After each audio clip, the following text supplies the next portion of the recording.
everyone. It's Ray from the Teach Better team, and I'm so incredibly honored, kind of fangirling out, that I get to go live to do a hashtag Mastery Chat recap with our amazing host. Dawn, how are you feeling after that incredible chat? Oh my gosh, it was wow, unbelievable. I just can't get over just the deep, insightful comments and just the thinking that we're already doing about getting back into the classrooms with kids this fall. Like, there's so much work to do, but I'm seeing the preparation that folks are doing now, and it just makes me so excited for our kids. I couldn't agree more. I said so much of that, and that's really what I want to recap, because there was so much within one stinking hour. Before we get into any of that, though, doesn't it go so fast? Like, it's an hour chat that feels like 10 minutes. I don't know how to describe it.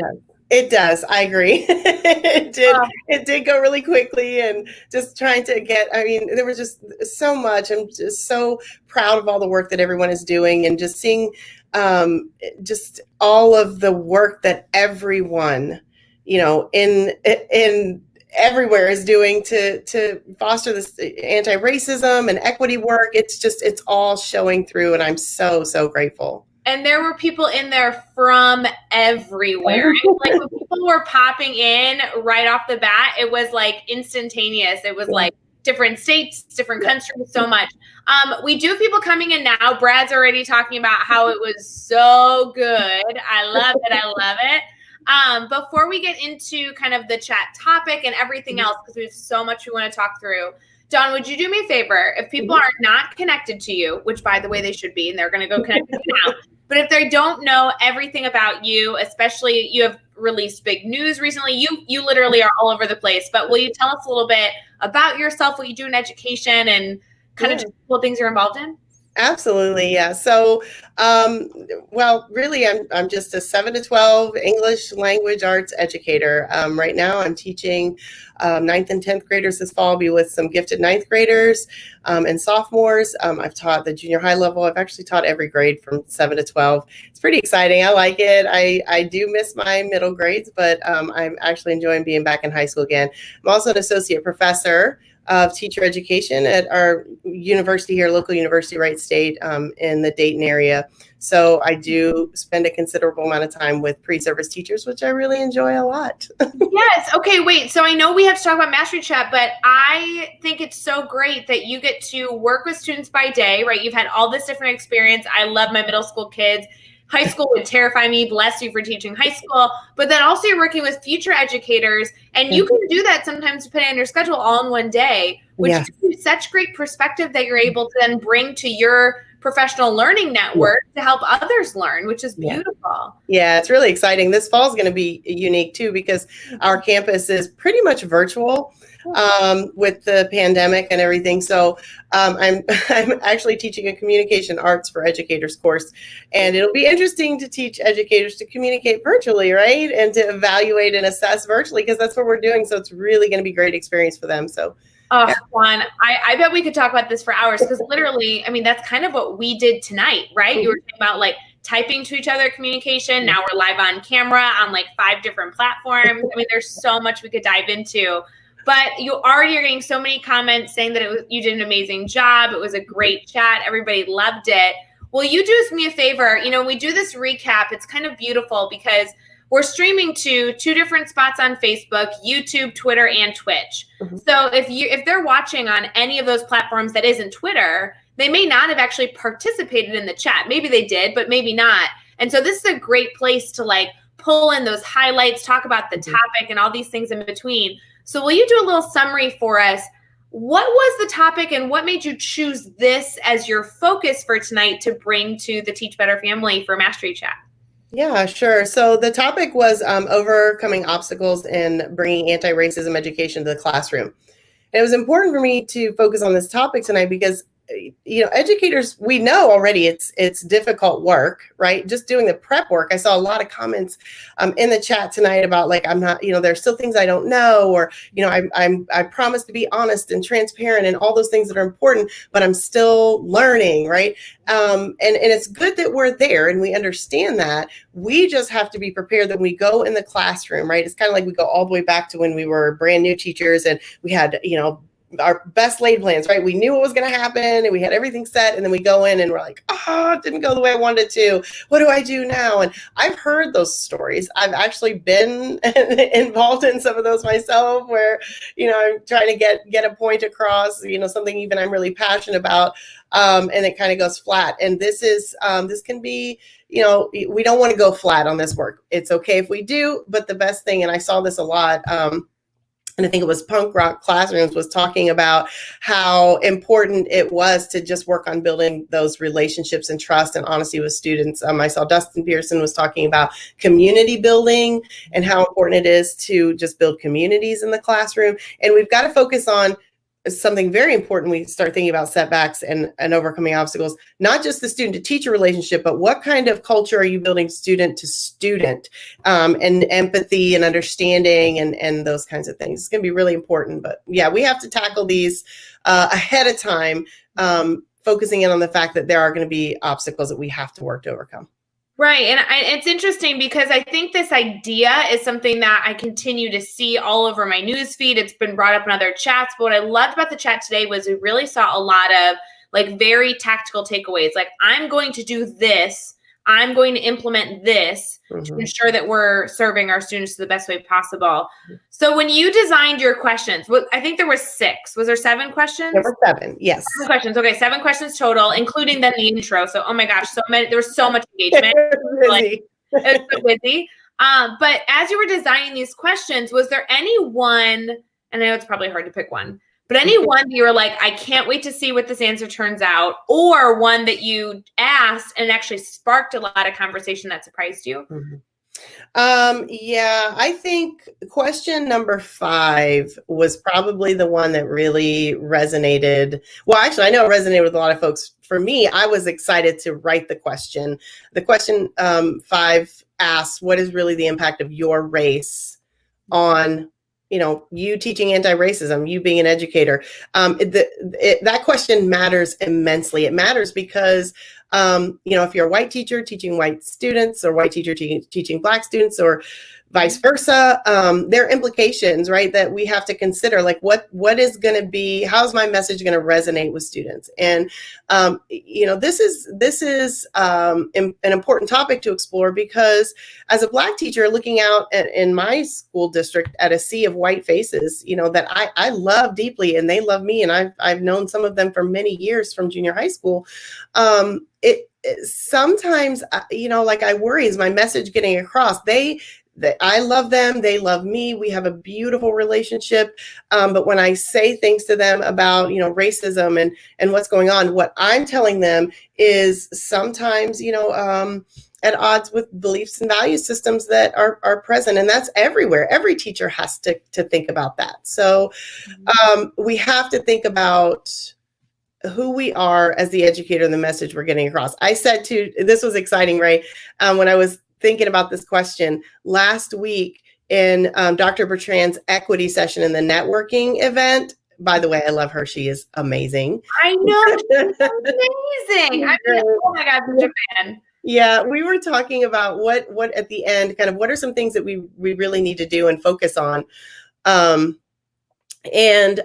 I said this, and I won't say this often, but I said, my white educator allies, this is the time to use your privilege. When you are in front of those classrooms of students who look like you, right? Your voice is so powerful in helping them to understand these very important messages about anti-racism education. And so I won't say that very much. I won't say throw your privilege around, but in this case, you have permission. No, I think that's so important to say, though, because I do think that there is a lot of discussion going on, especially in our facilitated, conversations for change that we specifically have made Mastery Chat shifting, especially to make sure that people had a safe space to ask questions and get information on this idea so that they could be better for their students this August, especially.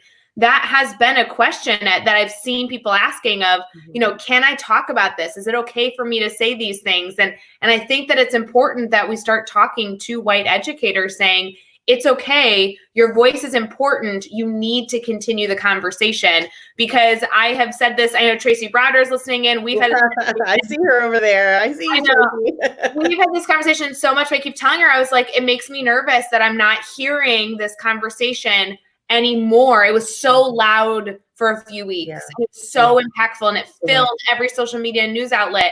And now it's getting quiet. It makes me so anxious. And that's why I love that you're able to facilitate this chat and say the details that you've said just in this, 10-minute live so far, is that we really need to keep this conversation going and keep talking about it. It can't stop here. Well, I'm not gonna give away too much. Tracy's my girl, right? That's my friend. And I'm not gonna give away her chat next week, but I know that she's gonna start diving into this. We're gearing up to go back for pandemic, meeting the needs of students during the pandemic and trying to address the concerns that exist there. But I bet you Tracy's going to talk a little bit about racism and anti-racism education in that vein. And we have to know the important thing is that just because we're in the midst of a pandemic, racism does not disappear. In fact, the pandemic a lot of times has worked to highlight these kinds of inequities and the systemic racism that exists. So that's going to be an interesting conversation. I can't wait for that next week. Yeah, and I can't wait either. That's so exciting. I forgot that she was hosting next week. That's fabulous. I have to kind of admit I'm a little jealous of your friendship with Tracy. Yeah, pretty cool. I was trying to work to be Tracy's best friend. I was trying to get the in, and I'm pretty sure I'm third on the list, which, you know what? If you're going to be third, at least you're third on Tracy Browder. Right. Oh, goodness. So I heard that, I saw there were so many questions. There were so many educators asking questions, but then responding, giving feedback. Was there anything that you felt like was shared, either in question 5 specifically, because I did love that question. That was the one I'd hope you talked about, or any of the others that you feel like gave really easy to implement strategies that you want to make sure all educators are considering this August? Something that we can really take away, not just an idea, but something we can physically go do to be better.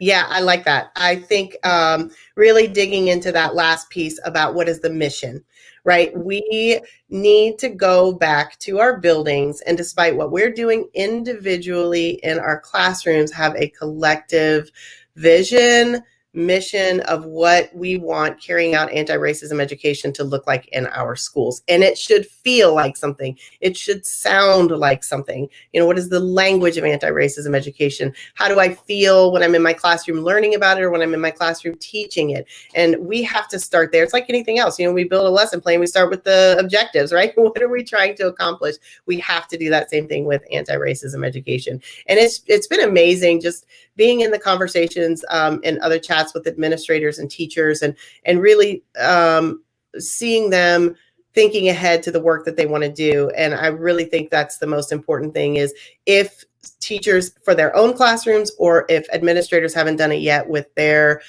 school buildings or even in their districts, it's time to start thinking about what that looks like, even in the midst of the pandemic. Well, and I was going to say, Dawn, so you do a lot of work with educators. I know you do a lot of work with administrators and everything in between, future teachers. Oh my gosh, your list goes on and on.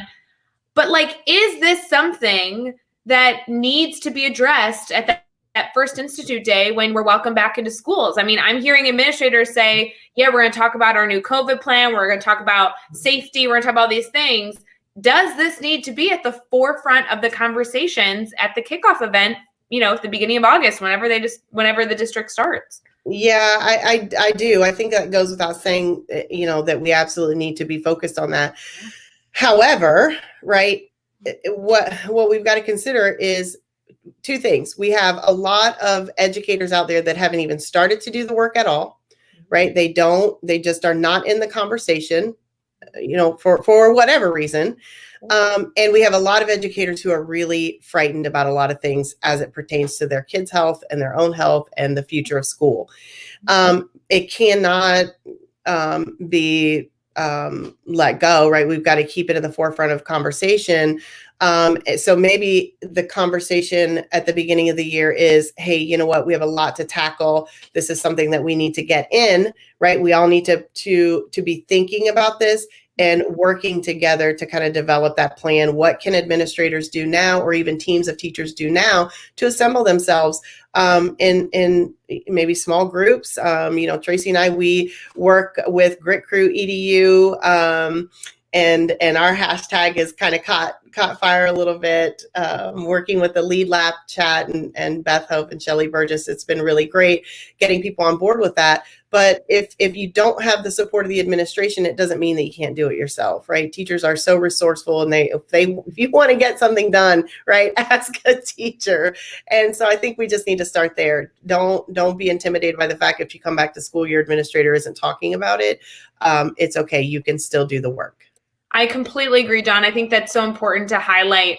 And I think that it is appropriate. And that's why I did really want to make sure it was said.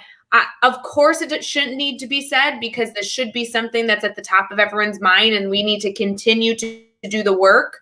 But I also want to make sure that it's echoed that if you're in some sort of education role at all and you haven't thought about how this is going to impact your August, whether it be with your students or your staff or district-wide or your community, this is your moment to start thinking about it. And Dawn, I loved your suggestion of, even if it's just opening up the fact that there is work to be done, and maybe you provide resources so you can really differentiate depending on where your teachers are in the building, because we're all different learners, we all have different learning styles, but it still should be something that needs to be addressed and should be put as an important factor. So I love that, Dawn. Thank you for and right now, Ray, you know this as well as anybody. We are not short on resources right now. There are so many free resources. Book studies would be a great thing to start with in your building in the fall. I think that would finding something that your team wants to read together, or finding individuals from the community who can come in and talk to teachers about those tough topics and getting them started. But it all goes back to that original discussion when things really caught fire a couple of months ago, and we were talking about, you got to get comfortable with being uncomfortable. We can't forget that, right? We've talked through it, and we've done all this work this summer, and we're going to be with kids, and we don't want to go back into the classroom and say, oh no, it's okay, we're going to make mistakes. And like I saw Tracy said over there, if you fall flat, we're going to get up and persevere, right? I saw that over there. So that's what we have to do. We can do that as long as we have those allies and that Grit Crew behind us. Yep, there it is right there. Yeah, there's been so many comments. I'm sorry, guys, as you are like entering, we're just talking shop, and I'm missing all these amazing things. But like, Dawn, as I'm sure you can expect, literally everybody's agreeing with you. They're celebrating you. They loved the chat. There were so many things shared. A lot of people saying they need to go back and go try other things, and book studies and everything in between. And of course, Lindsay Titus, who was live with me earlier this week and had a wonderful live session, is talking again about getting comfortable with being uncomfortable, because that's the state that we're in, and we just need to continue. Yes. Absolutely. And find a friend. Just find somebody else, even if it's one other person in your building who that will go through this process with you, that you can trust and have conversations about, and try things, bounce ideas off each other, and you both try it, or, have your classes visit each other and talk about these in safe spaces together. I think we have all sorts of ways that we can connect with kids. As teachers, we do a great job building relationships with our students, and now's the time that we need to kind of take advantage of that. We have to be careful, obviously, right? Because kids come to us with, all sorts of cultural constructs and the beliefs and value systems that they have at home. And our goal should never be, obviously, to tear students down, but we've got to find ways to navigate those systems that are in place and just kind of help reconstruct them and give them a new lens through which to see the world around them. So. No, you're absolutely right.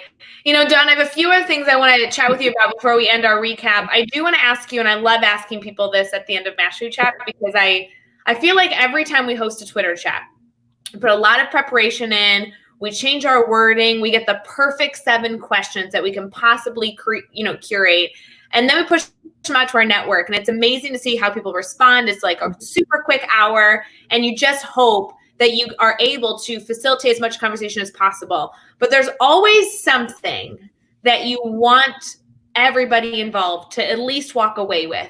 No matter where they entered in this conversation, whether they popped in late or coming from a different mindset, whether they just started the work or have been doing the work for years and are very passionate about this topic, it's important that you don't just enjoy Mastery Chat, but you take something away specifically.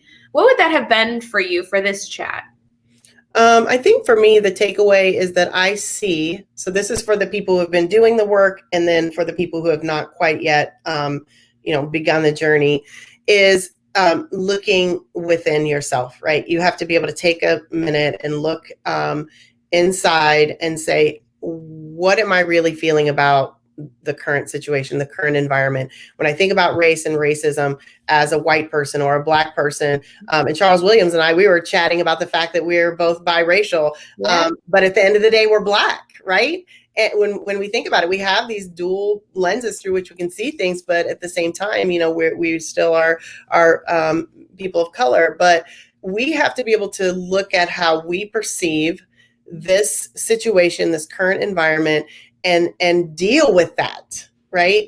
I know in the beginning, Tracy and Beth and Shelley and I talked a lot with folks in the chat about these feelings of guilt and feelings of like, there are a lot of things people didn't know that, we just had to kind of work through, and that's okay. And then, as a Black woman, I have to look at myself and go, okay, you can't be mad all the time, right? About, maybe somebody genuinely didn't know something. How do I get over this frustration and anger that I feel about the situation, about how things are right now, and then also just questioning like, well, why didn't you know? And so I think we all have to take a minute first and look inside ourselves, analyze what's there. I've seen a lot of that has happened already, right? I'm sorry, I'm peeking over there. I just saw Selena Combs. That's my sister in my building over there. Hi, Selena. Sorry, I didn't mean to get distracted. You're good. These comments are awesome. There's so many awesome faces jumping in. But yeah, Ray, I think we really just need to start with ourselves. That's any journey, right? We really need to start with ourselves, understanding who we are, what we think and feel about the situation. And that's the first step to change. So. Well, and I won't lie, Dawn. I mean, obviously, there's a lot of answers you could have given to that question, but the reality is that if you're not starting with yourself, then you're not really buying into the concept as much as we need you to. Absolutely. And so if you're able to really make it personal, if you're able to be reflective and you're able to commit to that journey, you'll go farther versus just doing it for the sake of doing it or doing it because it's popular or a hot topic right now. Like, you got to do it for you so that we can make it scalable. And that's super important. Yeah, because in the end, you'll still be unhappy, right? If you're not seeing that progress and you're still hearing the complaints and you haven't come to terms with what's going on yourself, and you're still hearing the negative conversation, by you taking time to just kind of look in, you could be kind of fostering and helping to facilitate some of that change that's going on. So, yep, we got to start there. Right here. Love it. Well, Kelsey just commented she's so sad she missed the beginning of this. Don't forget, anybody watching right now, like, we're recapping an entire hour chat. There's so many things we'll never be able to say in just this period of time here for this quick recap. So if you're interested in learning more, just head over to Twitter. Even if you make like an account, don't even set it all up. You can still read all the things of Mastery Chat and then go set up your profile later. But just search #Mastery Chat. You can see everyone's conversation from beginning to end, all 7 questions, including people saying hi and introducing themselves from around the world. You can also get full details on Mastery Chat at teachbetter.com/Mastery Chat to see who's hosting next, which is our BFF, Tracy Browder. Right. And John, before we share how people can stay connected to you, because that is a must, so don't let me forget.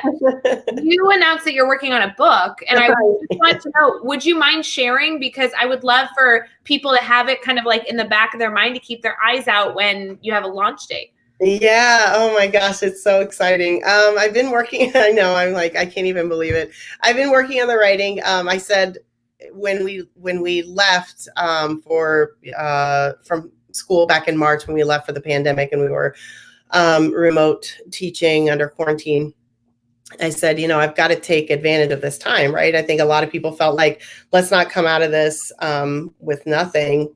I think we're coming out of it with a lot as a society. We're coming out with so much. But it happens that I'm coming out with some writing too, which is pretty exciting. It's rough, but it's exciting to have nonetheless, and to now be really digging into refining it. I'm writing about essential practices in planning. I really enjoy curriculum design and just really digging in deep to lessons. And so I have really kind of drilled down over my 9 years in the classroom to 8 essential practices that really drive everything that I do every single day. There are 8 practices every single day for every lesson or unit plan that are involved. So it's pretty exciting. I'm kind of dropping some things out there, resources here and there, some hashtags. So you'll catch it. Just follow me on Twitter and I'll keep you up to date with what's going on.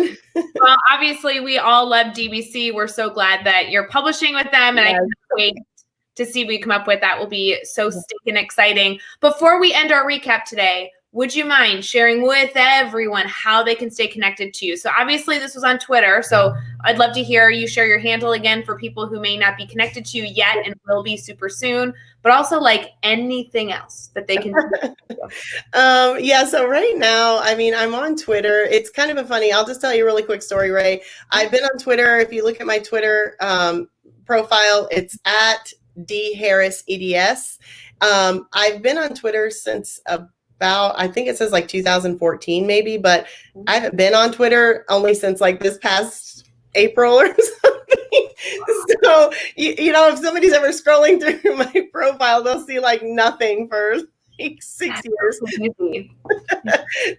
So Twitter's kind of like my spot right now. As Tara Martin would say, it's my jam. I love it. That's easy. One-stop shop to go get all the awesome Dawn. And then obviously, like, you'll grow and continue to yeah, there's a lot coming. So stay tuned. I'm pretty excited. Well, you heard it here first, guys. She's got a lot coming. So you need to go follow her on Twitter. Stay connected to the amazing things she's doing. You're literally, I feel like you're everywhere, like on all my social media feeds. I just see all your goodness. So curate your social media feeds, everyone listening, so that you get as much fabulous information as possible. Follow the right people. Dawn is a perfect example of the right people that you need to be following. So I really appreciate that you took the time to host Mastery Chat tonight. It was a great conversation. We really appreciate you. It was. I enjoyed it so much. Thank you so much for allowing me to be part of it. These are great conversations, and we're going to continue them with Tracy next week. We are going to continue them and continue them and continue them and continue them. They're so, so, so important. So for everyone here listening live with us, we appreciate you. We hope you have an amazing rest of your night. If you're staying up to date what's going on with the Teach Better team, Jeff Gargis and I will be live with Brianne Fennell tomorrow morning to talk about her children's book that just came out this week, to celebrate her with Play Yay. And there will be more details coming out with some very exciting news after that. So definitely stay tuned. And hello, I have to mention, Dawn, I'm so sorry. We have an amazing webinar that is kicking off next week, talking about creating safe spaces for students. It's completely facilitated by the amazing Evan Whitehead. He's dedicated so much time to making sure that we have a 2-week, 4-session webinar to talk about race and inequity and culture and how we're going to create the right spaces for our students in August. So to register for that, it's teachbetter.com/safe space. And that starts, oh my gosh, I think it starts Monday, not Tuesday. I think it literally starts Monday. So go register now before it's too late. And I hope you all enjoyed that as well. But Dawn, again, thank you so much. Thanks, Ray. Yes, we'll see you soon. I hope you all have a wonderful night. Bye, guys. Yeah.